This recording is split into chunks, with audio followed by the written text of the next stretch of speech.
Hi, I'm Giuliana. She's Yazmín. Hello, everyone.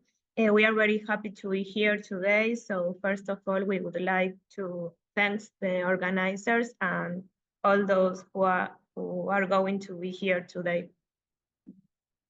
Just for you to know, we are not native English speakers, so if you have any questions, feel free to ask. And also, the topic we are going to talk about, we are not also experts or academics, but we wanted to share it with you because it combines both of our identities, being an Argentine and speaking Spanish, and also working in a Yiddish institute. So we thought it would be great to share it with you. Also, you are in North, and maybe it's not a very common topic you will see every day. So that's it. And also, it is called A Glimpse of Castídish through the IWO archive, because this is a topic that is not found in textbooks when you study Yiddish. It was very common for the people in the daily life, but it's not like a specific research topic. And in Bad Yiddish, we thought it would be very interesting to talk about that. I'm going to share a presentation. So now Yazmín is going to tell you a bit more about the archive and why we chose to work with this material. Okay, all the materials we are going to work on today belong to the Historical Archive of the IWO Argentina. That is why we thought it was important to tell briefly about this institution for those who do not know it. The IWO Institute for Jewish Research was initially established in 1925 in Vilnius, the Cultural Center of Eastern European Jewry. Between 1926 and 1928, a group of Jewish intellectuals and journalists organized the Argentine IWO in Buenos Aires with the aim of researching and recording the history of the great Jewish immigration to the country that had begun at the end of the 19th century. In 1945, IWO moved to AMIA building, where it continued to develop its activities for almost 50 years. The terrorist attack against the AMIA in 1994 resulted in the total destruction of the building and put the collection at serious risk. With the help of hundreds of volunteers, the IWO managed to rescue a large part of the material affected by the bomb, which represents more than 80% of the archives, including everything we are going to show you today.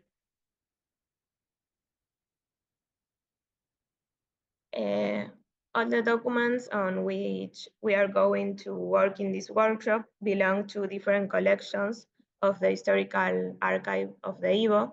Some of them are Jewish immigration and communal organization in Argentina, colonies and agricultural cooperativism, Jewish music and theater in Argentina, Yiddish press and literature, and Urbun und Widerstand, which means Holocaust and Reconstruction. Now let's talk about Castídish.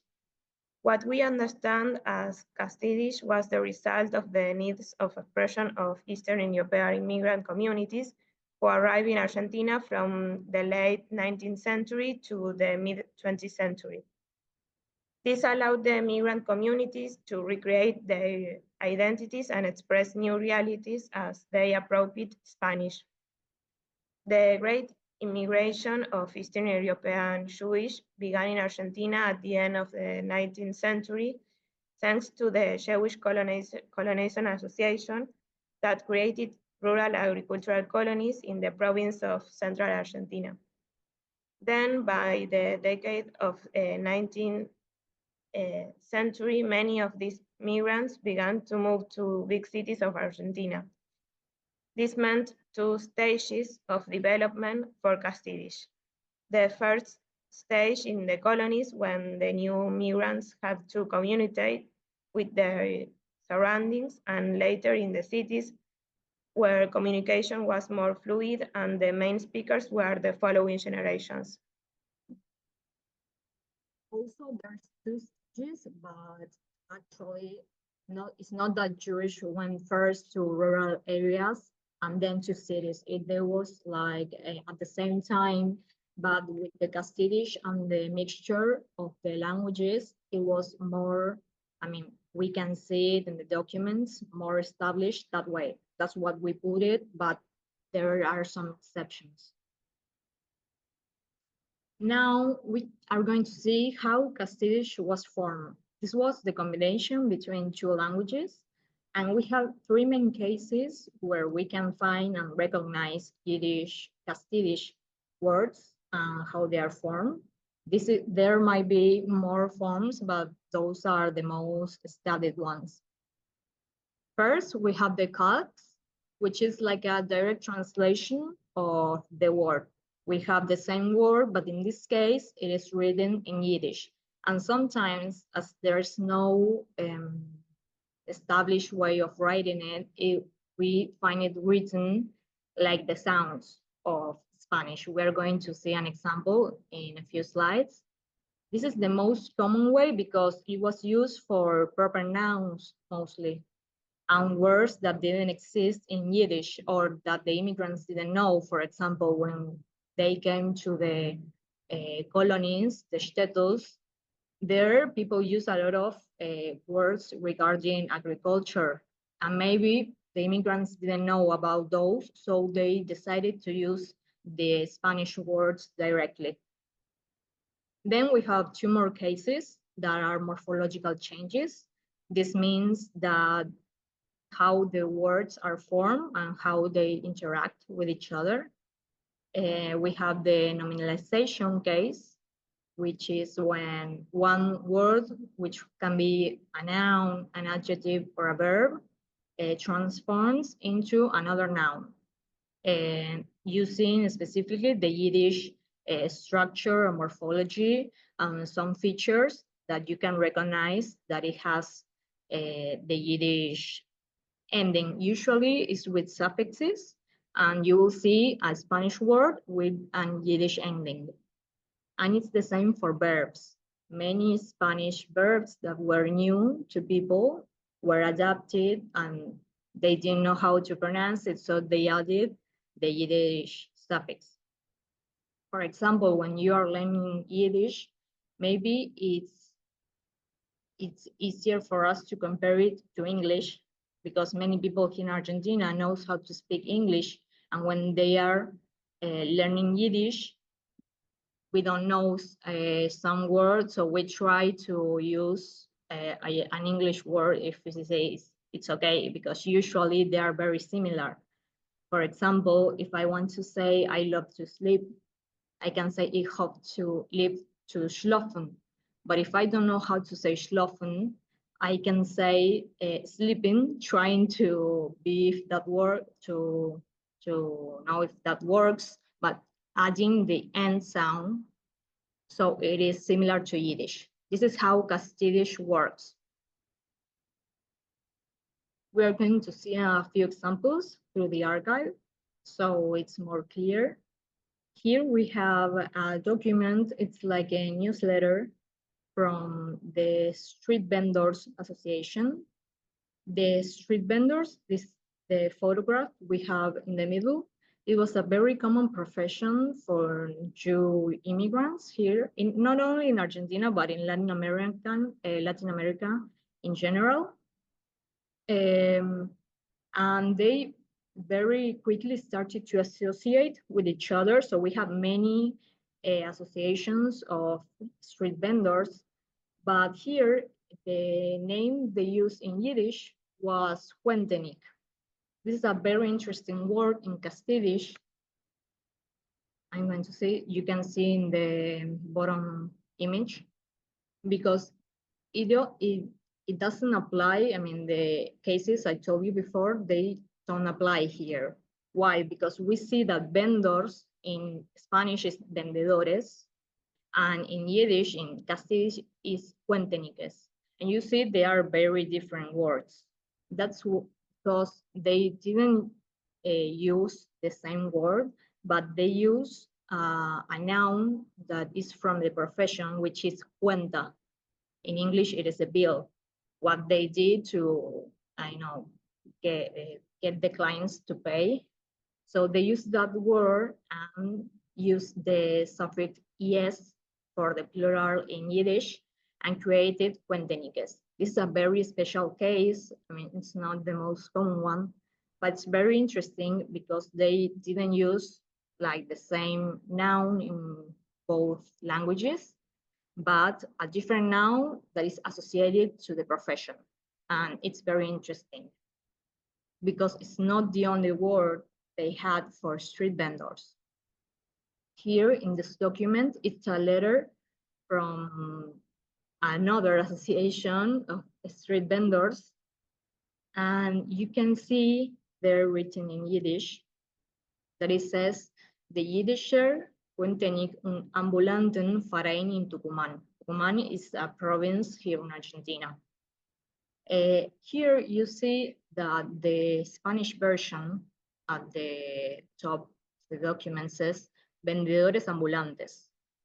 And then in Yiddish, they use Quintenig un ambulanten. Here there's a more direct type of recognize the Castídish word because it's very similar to Spanish, but they use the ending with N to resemble the Yiddish structure. So this is basically how Castídish works. And we know also that it is Castídish because the Yiddish word for ambulante is wanderer. So this is very clear that it's some kind of interference in Spanish. And there's the word in Yiddish. And finally, I wanted to show you another example from a musician. He was very famous here in Argentina, Hebel Katz. He was a popular musician who was born in Vilnius and then arrived in Argentina in the 1930s. He used very famous and trendy songs and changed the lyrics and the music to give them new meaning.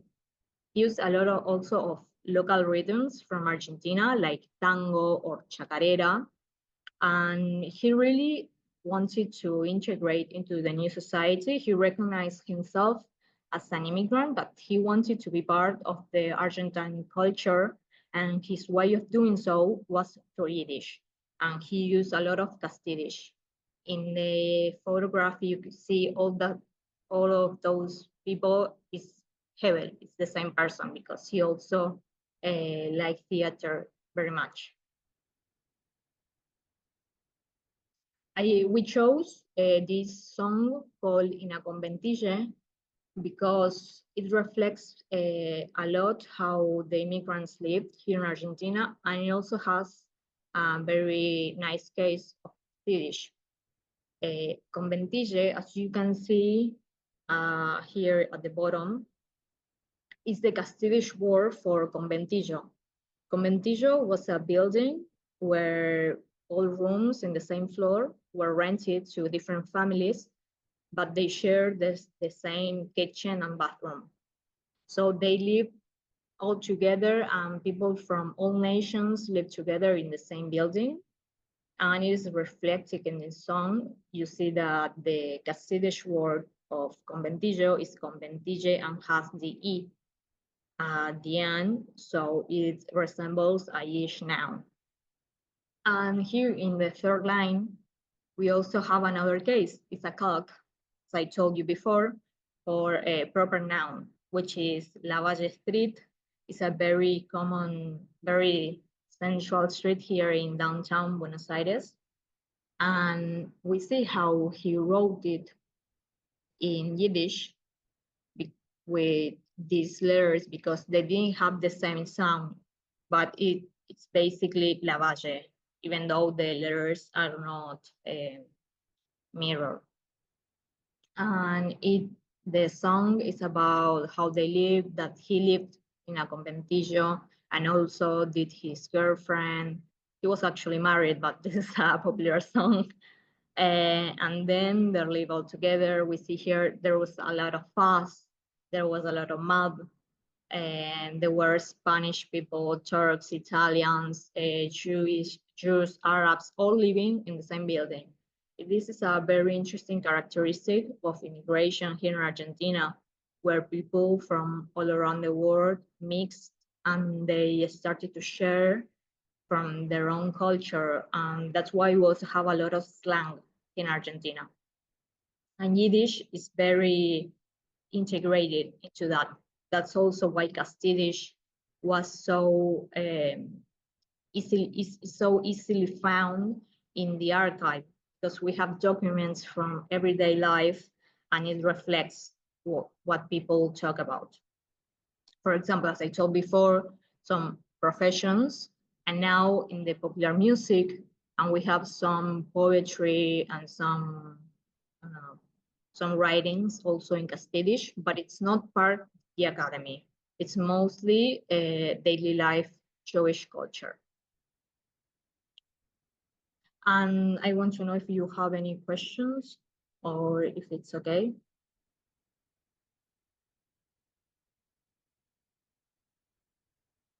I don't know if there's a question in the chat.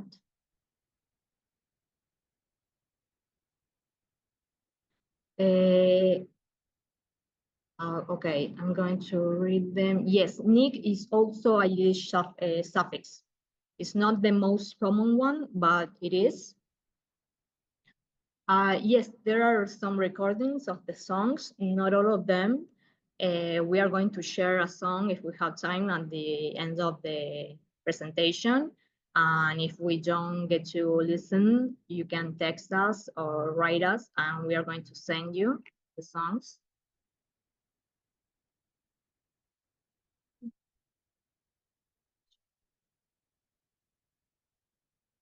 Yes, I mean, it's very similar to Cocoliche because it was more like a slang language. It was like every day, and it is started to mix like the same.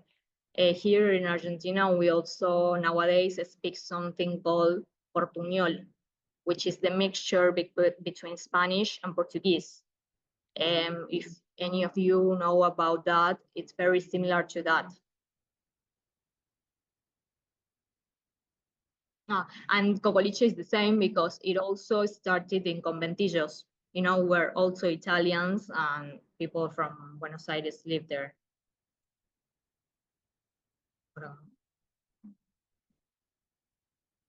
Yes, there's a few chacareras in Yiddish. I don't know if they are recorded, but I think they are. Maybe in the archive we have some, but I don't know if they are recorded.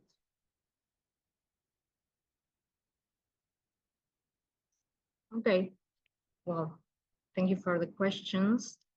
And so another one.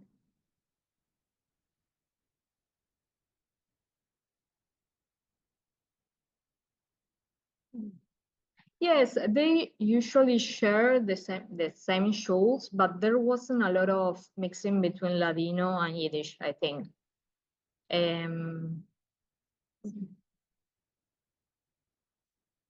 Yeah, in Argentina, a lot of Sephardim came, but I mean, it's like they divided. I think not dividing themselves, but a lot of Sephardim established at the north of the country. A few also here in Buenos Aires, in Once, the most Jewish neighborhood. But they usually mixed. I mean, it wasn't very common at the beginning of the century to find couples from Ashkenazim and Sephardim marrying, but it wasn't like they didn't talk to each other. It happened because they work and live in the same place, basically. And there also were Sephardim that spoke Yiddish, and Ladino is very similar to Spanish, so it was easy to understand each other. Okay, now we are going to move on to some activities. If you know how to, I mean, if you understand Castídish, we want to share with you some other documents from the archive and see if you can recognize Castídish. We are going to break into 2 rooms, and we are going to share some images. If I think in the groups there might be people who can read Yiddish, and someone might also know a bit of Spanish, so you can recognize the words. If not, we are going to help you. And then you can discuss which of the cases that I told you before apply to these examples. And then we are going to share with the rest of the group.